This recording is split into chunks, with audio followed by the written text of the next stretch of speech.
particle, smallest particle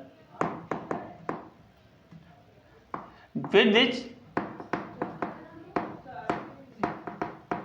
all element made up of, all element made up of,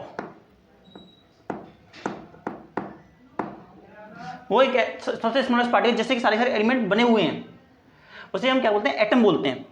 atom की discovery हमारी बहुत ज़्यादा important discovery थी, और इसके बारे में जो पहला रिटन या फिर रिटन फॉर्मेट में या फिर जो पोस्टुलेट दिए थे, जो सबसे पहले साइंटिस्ट थे वो डेल्टन थे। डेल्टन जो डेल्टन साइंटिस्ट थे, उन्होंने एटम के बारे में हमें कुछ पोस्टुलेट दिए, जैसे कि ये सबसे छोटा पार्टिकल होता है, या फिर छोटा पार्टिकल होता है, और ये अलग अलग एलिमेंट के लिए अलग अलग होता है, और सेम एलिमेंट एटम जो होते हैं उनके शेप साइज सेम होते हैं। और उनमें से एक इंपॉर्टेंट बात उन्होंने बोली थी, एटम जो होता है इनडिविजिबल होता है। Atom is indivisible,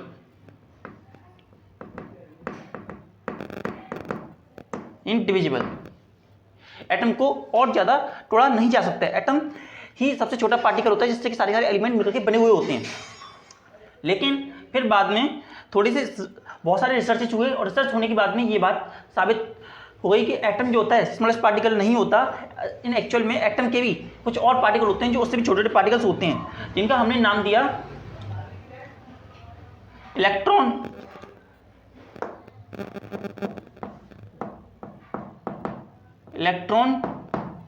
proton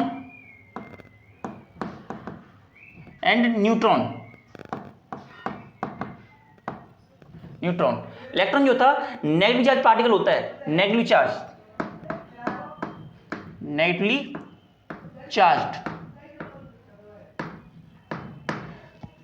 and proton जो था वो था positively charge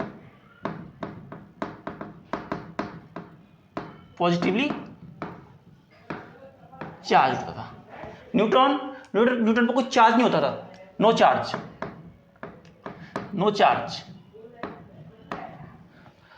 time to time में जैसे कि इलेक्ट्रॉन को खोने वाले जे थॉमसन थे, प्रोटॉन को खोने वाले ई गोल्डस्टीन थे, न्यूट्रॉन को जेम्स चैडविक, अलग अलग साइंटिस्ट ने आकर के अलग अलग टाइम पर ये डिस्कवरी की, जिसकी मदद से ये बात गलत साबित हुई कि एटम इंडिविजुअल है। एटम इन एक्चुअल में एटम को और भी ज़्यादा छोटे छोटे में डिवाइड किया जा सकता है, that is electron, proton, neutron. इस बात को देख करके जैसे कि इलेक्ट्रॉन के लिए उन्होंने इलेक्ट्रॉन जो की खोज जो हुई थी वो थी कैथोड रे एक्सपेरिमेंट से। कैथोड रे एक्सपेरिमेंट किया था जेम्स थॉमसन ने, उसमें उन्होंने देखा था कि कुछ कैथोड से रे निकल रही हैं। कैथोड से रे निकलती हुई जिन्हें उन्होंने कैथोड रे नाम दिया, उसी में जो पार्टिकल्स थे उसी को उन्होंने कह दिया, वही जो पार्टिकल्स में स्ट्रीम उस कैथोड में जो पार्टिकल थी उन्हीं को उन्होंने बोला इलेक्ट्रॉन। फिर बाद में एनोड रे एक्सपेरिमेंट हुआ। एनोड रे एक्सपेरिमेंट करने के लिए एनोड रे एक्सपेरिमेंट से हमें हमारे प्रोटॉन मिले। प्रोटॉन के बाद न्यूट्रॉन जो थे मास को बैलेंस करने के लिए, क्योंकि मास को बैलेंस करने में प्रॉब्लम आ रही थी, इसलिए हमने क्या किया, मास को बैलेंस करने के लिए हमने एटम में एक एक्स्ट्रा ये बोला कि जो न्यूक्लियस होता है उसमें एक और पार्टिकल होता है जो कि न्यूट्रल होता है, उसके अंदर कोई चार्ज नहीं होता है, लेकिन वो केवल मास को बैलेंस करने के लिए वो पार्टिकल इसके अंदर रहता है। तो इस तरीके से हमने 3 पार्टिकल खोजे और जो एक एटम को स्ट्रक्चराइज करते हैं। हमने डिफरेंट टाइप ऑफ फिनोमेना देखी थी। Radio activity,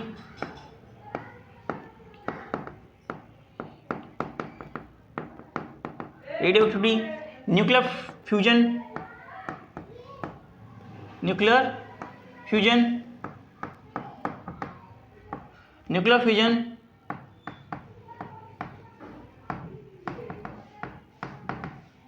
and many of phenomena.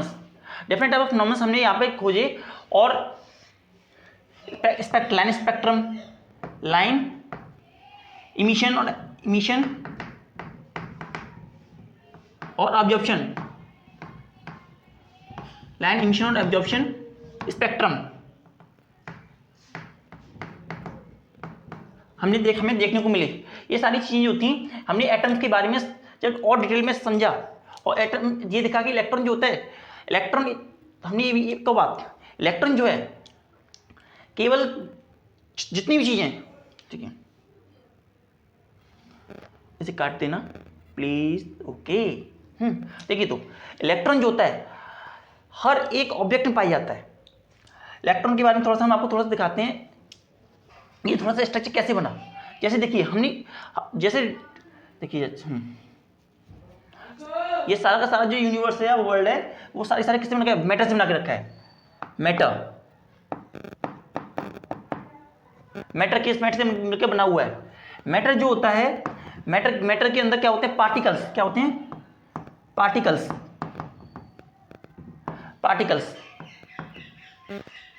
जब हम पार्टिकल के और अंदर जाते हैं, पार्टिकल के अंदर हमें जाने पे मिलता है, पार्टिकल के अंदर जाने पे हमें क्या मिलता है, एलिमेंट्स।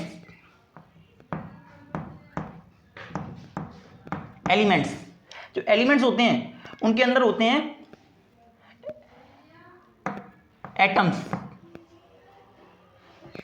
एलिमेंट्स के अंदर एटम पाए जाते हैं, और एटम को हम फिर से थोड़ा और डिवाइड करते हैं।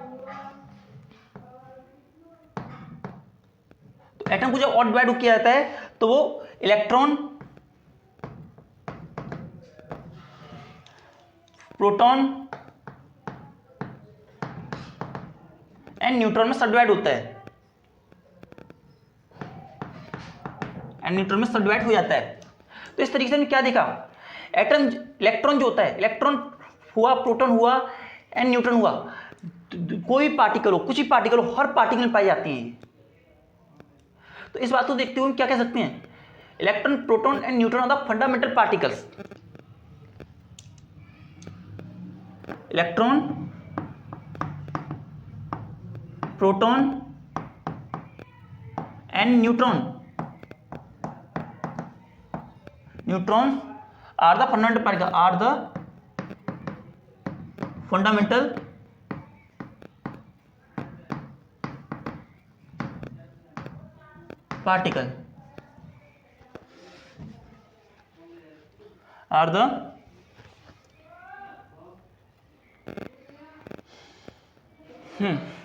fundamental particle। ये जो होते हैं फंडामेंटल पार्टिकल्स होते हैं, मतलब कि ये हर एक ऑब्जेक्ट में पाए जाएंगे, चाहे हम हैं, हमारी बॉडी के अंदर, इस ब्लैक बोर्ड के अंदर, इस चौक के अंदर, और या यूनिवर्स में जितनी भी चीज़ों को देखते हैं, हर ऑब्जेक्ट में इलेक्ट्रॉन, प्रोटॉन, न्यूट्रॉन होते हैं। तो इस तरीके से, जिस तरीके से कि माना जाता है, जो इलेक्ट्रॉन्स कभी आइंस्टाइन के माइंड में होंगे, इलेक्ट्रॉन, प्रोटॉन, जो एटम जो कभी आइंस्टाइन के साथ रहते होंगे, तो हो सकता है कि वो हमारे समय हमारी बॉडी में हो, या फिर ऐसा भी हो सकता है कि जैसे कि जो डिफरेंट टाइप ऑफ जो महान आदमी थे, उनके एलिमेंट हमारे अंदर आ जाएं, तो शायद हम, तो क्योंकि एटम जो है फिक्स नंबर है, और एटम कभी ज़्यादा नहीं हो सकता और ना कम हो सकता है। लेकिन तो ये मैटर जो थे, हर एलिमेंट फिक्स रहता है, इसलिए जो एटम जो था हर एलिमेंट में पाए जाने की वजह से फंडामेंटल पार्टिकल बोला गया है।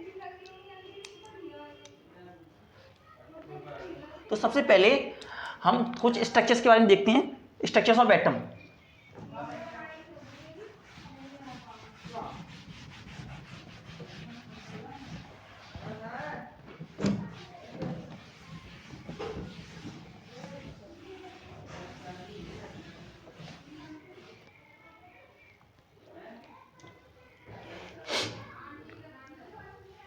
Structure of atom.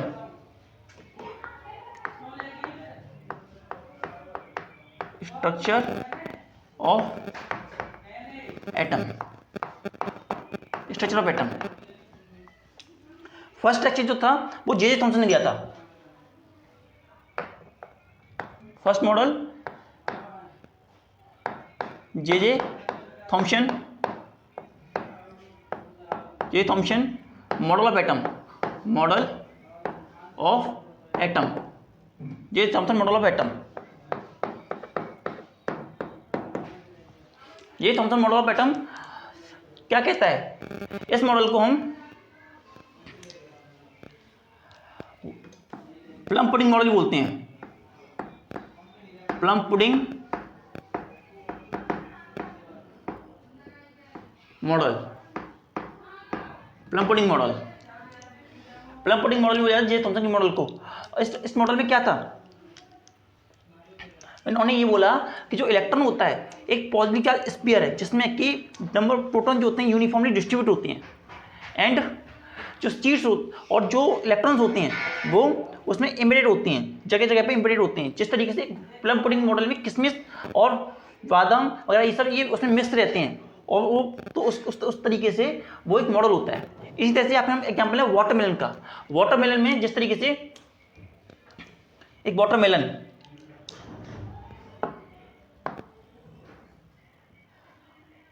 ये वाटरमेलन है और ये इसका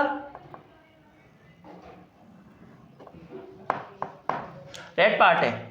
तो यहां पर ये पूरा पूरा जो स्पीयर है पॉजिटिव चार्ज स्पीयर है, और इसके अंदर नेगेटिवली चार्ज जो स्टेट्स होंगे वो नेगेटिव चार्ज इलेक्ट्रॉन की तरह यहां पे इमिटेड आउट होंगे, नेगेटिव चार्ज स्टेट होंगे।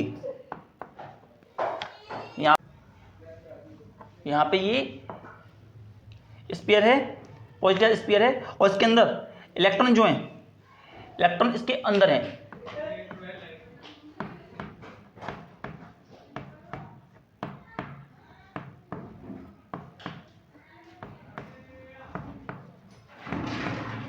यहाँ पे ये इसके अंदर इलेक्ट्रॉन एमिट आउट हो रखे हैं। तो इस स्ट्रक्चर को देखते हुए उन्होंने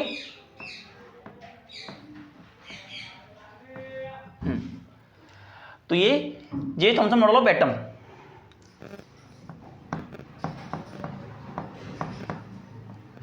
ये Thomson model of atom, model of atom, इसे J Thomson model of atom बोलते हैं इसे। इस एटम के अंदर लेकिन ये इसने बहुत सारी बातें कही थी, जैसे कि हाँ से according to this model, according to this model atom is an positive charge sphere, positively charged sphere in which electrons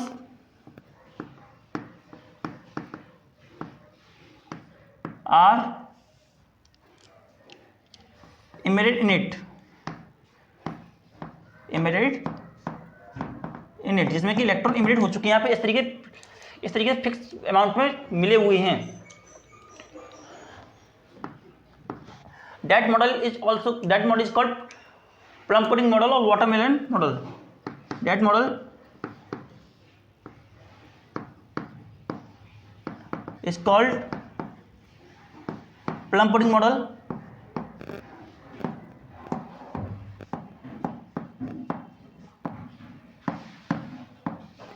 और watermelon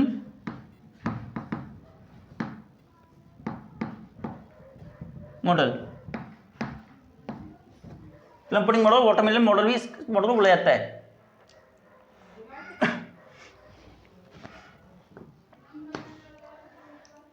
atom is totally neutral, atom is whole as neutral. Atom जो होता है totally neutral होता है, क्योंकि उसमें number of electron और number of proton equal होता है इस मॉडल में। as the number of atom number of electrons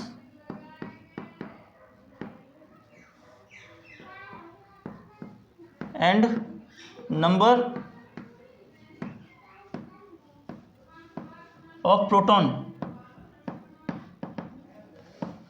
are equal, so atom is completely neutral. Limitations of J. Thomson model. Limitations.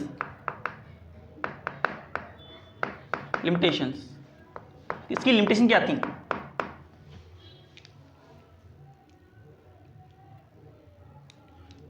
Limitation, first limitation,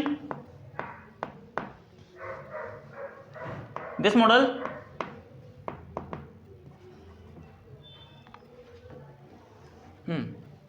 limitation क्या थी इसकी? First, this model is not able to explain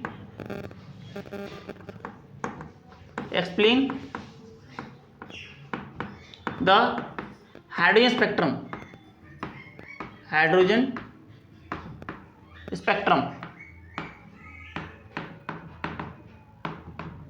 spectrum of emission और absorption को ये define नहीं कर पाया था कि इसमें कैसे इमिट हो रही है लाइट, और कैसे एक लाइट की जब लाइट पास होती है किसी गैस ट्यूब से या डिस्चार्ज ट्यूब से व्हाइट लाइट पास होती है उसमें क्यों एक लाइन आती है।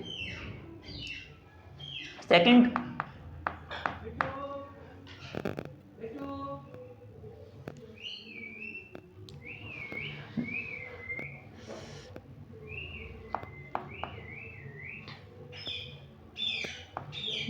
it is not able to explain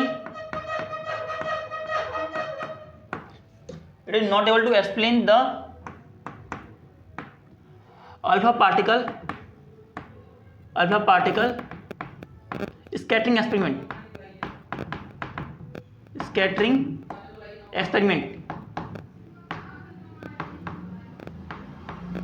particle जो रदरफोर्ड का अल्फा पार्टिकल एक्सपेरिमेंट था उसको भी डिफाइन नहीं कर पा रहा था, इसलिए जे थॉम्सन मॉडल जो था फेलियर हुआ। तो अब देखते हैं अल्फा पार्टिकल स्कैटरिंग एक्सपेरिमेंट क्या था। Alpha particle scattering experiment, alpha particle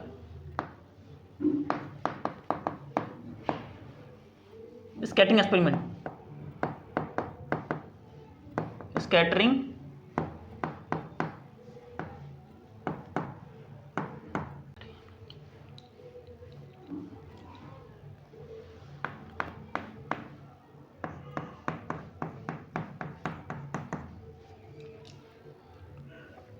according to this alpha particle experiment, यहां देखिएगा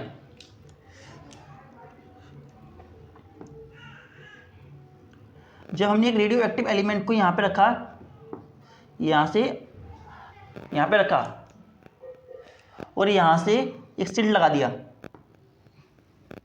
सिल्ट, और सिल्ट लगाने के बाद में हमने जब अल्फा पार्टिकल्स को एक गोल्ड फॉइल, जो गोल्डन फॉइल थी हमारी, गोल्डन फॉइल में से पास आउट कराया। गोल्डन फॉइल से पास आउट कराने पर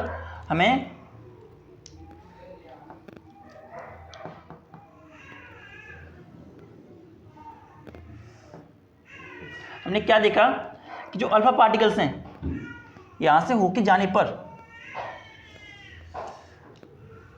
most of the alpha particle gate passed out. यहां से ज्यादातर अल्फा पार्टिकल जो हैं पास आउट हो रहे हैं। Gold foil is very thin, quite thin. Gold foil बहुत ज़्यादा थिन होती है, इस वजह से हम केवल ये माने चलते हैं कि जब इसमें स्कैटरिंग होगी तो केवल सिंगल टाइम स्कैटरिंग ही होगी। लेकिन इसमें कुछ ऐसे पार्टिकल भी थे जो कि अपने एंगल से लौट के भी आ रहे थे यहाँ से, और यहाँ से कुछ पार्टिकल ऐसे थे जो एग्जैक्ट रास्ते पर, जिस रास्ते से ट्रेस किया था उसी रास्ते पर लौट करके इधर आ गए थे। बहुत ज़्यादा कम थे ऐसे पार्टिकल, लेकिन ऐसे थे। हमने इधर एक रोटेटर डिटेक्टर भी ला रखा है, रोटेटर डिटेक्टर।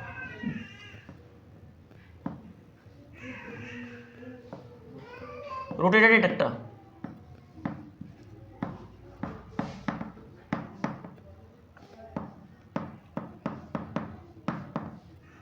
डिटेक्टर, इस रोटेटेड डिटेक्टर से हम देख सकते थे कि कहां से कितने पार्टिकल पास आउट हो रहे हैं। तो इस बात को देखते हुए ये सिल्ट, या जिससे कि हम केवल fix amount of alpha charge particle को ही हम स्कैटर आउट होने दें। ये हमारे अल्फा चार्ज पार्टिकल थे, alpha charge particle, alpha particles. Alpha particle जब गोल्ड फॉइल से टकराने के बाद में यहाँ से जो रेस थी, most of the rays are going to get passed away without any deflection, and only few amount of rays are going to be reflected back. तो इस एक्सपेरिमेंट को देखते हुए हमने जो अपना स्टेटमेंट बनाया, ऑब्जर्वेशन किया हमने, इसमें ऑब्जर्वेशन क्या क्या हुए, ऑब्जर्वेशन इस एक्सपेरिमेंट में observation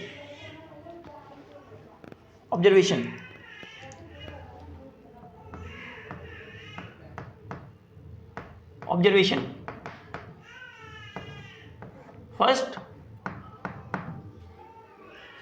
most of the alpha particle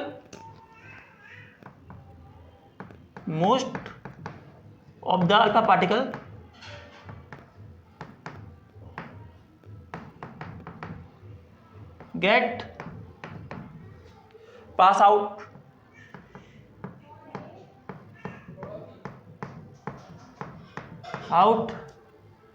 without any deflection,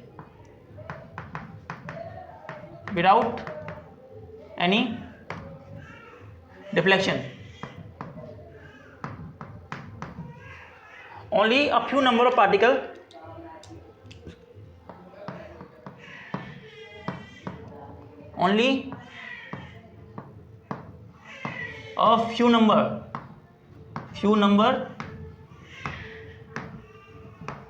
of particle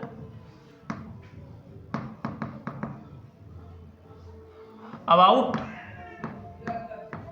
1 in 8,000 get reflected back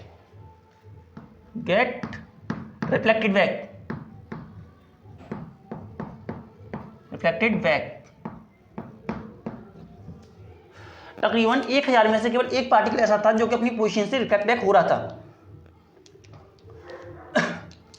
जो अल्फा पार्टिकल होता है, अल्फा पार्टिकल क्या होता है, अल्फा पार्टिकल के बारे में सुन तो अल्फा पार्टिकल होता है पॉजिटिवली चार्ज,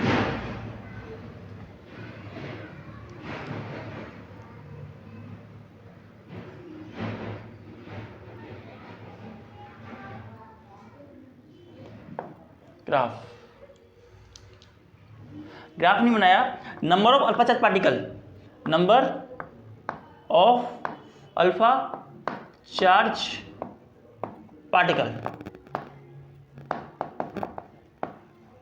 यहां से number of alpha charge particle scattered, कितने नंबर ऑफ चार्ज पार्टिकल जो थे वहां से स्कैटर्ड हुए हैं। यहां पर एंगल 20, 40, 60, 80, 100, 120, 140, 160, 180, number of particle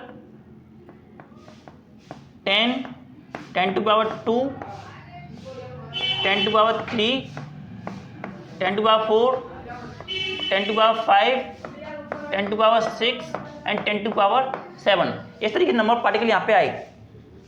तो हमने क्या देखा कि जब एक पार्टिकल की रे यहाँ से बनी तो यहाँ पे पार्टिकल की रे जो बन रही है, तो यहाँ देखिए आप, तो यहाँ से, हाँ बहुत बढ़िया बेटा,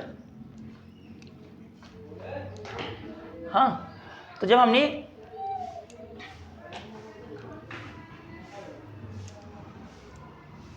एंगल, यह है एंगल ऑफ स्कैटरिंग,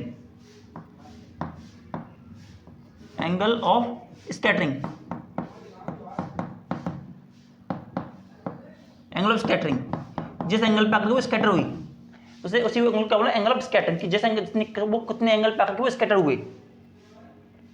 तो यहाँ पर हमने ग्राफ जब बनाया तो हमने ये देखा कि यहाँ से जो रे जा रही है, बहुत कम पार्टिकल जो थे डिफ्लेक्शन में आई, यहाँ से इतने ज़्यादा पार्टिकल जो थे उनको डिफ्लेक्शन ही नहीं हुआ। जब गोल्ड फॉइल से पार्टिकल निकले कोई डिफ्लेक्शन नहीं आया, कोई डिफ्लेक्शन यहाँ तक नहीं आया, और फिर बहुत less number of particle are going to get deflected, बहुत ही कम नंबर ऑफ पार्टिकल जो ऐसे थे जो कि 180 डिग्री पर आकर के रिफ्लेक्ट हुए। यहाँ पर बहुत ही कम ऐसे पार्टिकल थे जो अपनी रियल पोजीशन पे आकर रिफ्लेक्ट हुए।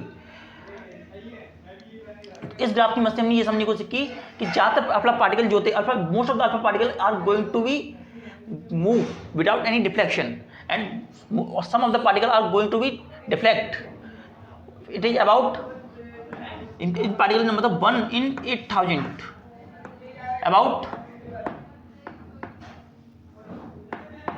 99.9% of particle, 99.9% particle are going to be pass out without showing any reflection. Only 1 in 8,000 particle is going to be reflected back from its original position. इन सब बातों को देख करके उन्होंने जो कंक्लूजन दिया, क्या दिया कंक्लूजन?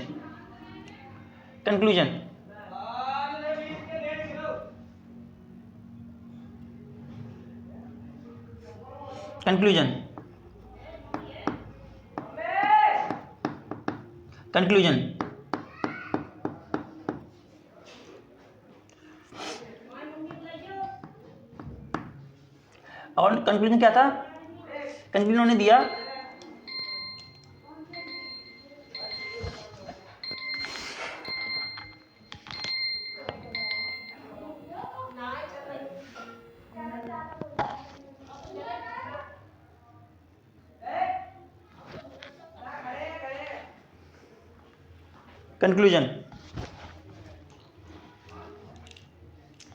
कंक्लूजन क्या निकला? Most of the space within the atom is empty. It is क्यों? क्योंकि अगर according to J Thomson model के अकॉर्डिंग अगर यहाँ पर अगर ये स्पेस थोड़े पार्टिकल यूनिफॉर्म डिस्ट्रीब्यूट होते तो वहाँ पे थोड़ा बहुत डिफ्लेक्शन तो होता, हर पोजीशन पे थोड़े बहुत नंबर ऑफ पार्टिकल का डिफ्लेक्शन होता तो ज़्यादा होता, लेकिन हमने क्या देखा, नंबर ऑफ डिफ्लेक्शन बहुत ज़्यादा कम था। इसीलिए हमने क्या बोला कि most of the space is going to be empty. And दूसरा हमने क्या देखा, नोटिस किया कि डिफ्लेक्शन जो होता है, कुछ particle deflection at a large scale हो रहा है। इसका मतलब क्या है कि there is a mass it concentrated in its centre. उन्होंने क्या बोला,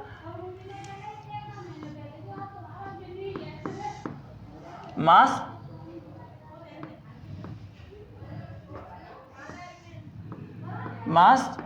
of atom is concentrated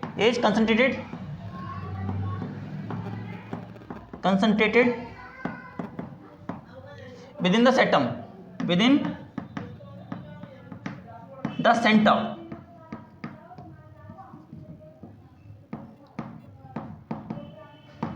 with in the centre, जो मास जो है एटम का सारा उसके सेंटर में कंसंट्रेट है।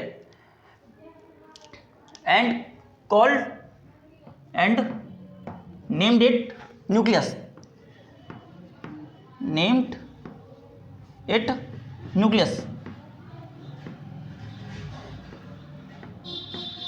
और उसे हमने न्यूक्लियस नाम दिया। न्यूक्लियस जो होता है कैसा चार्ज, उस पर चार्ज कैसा होगा? न्यूक्लियस जो होगा, न्यूक्लियस इज पॉजिटिवली चार्ज्ड। कैसा होगा? Nucleus is positively charged.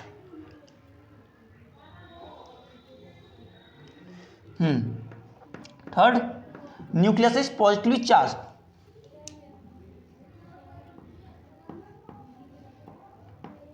Nucleus is positively charged.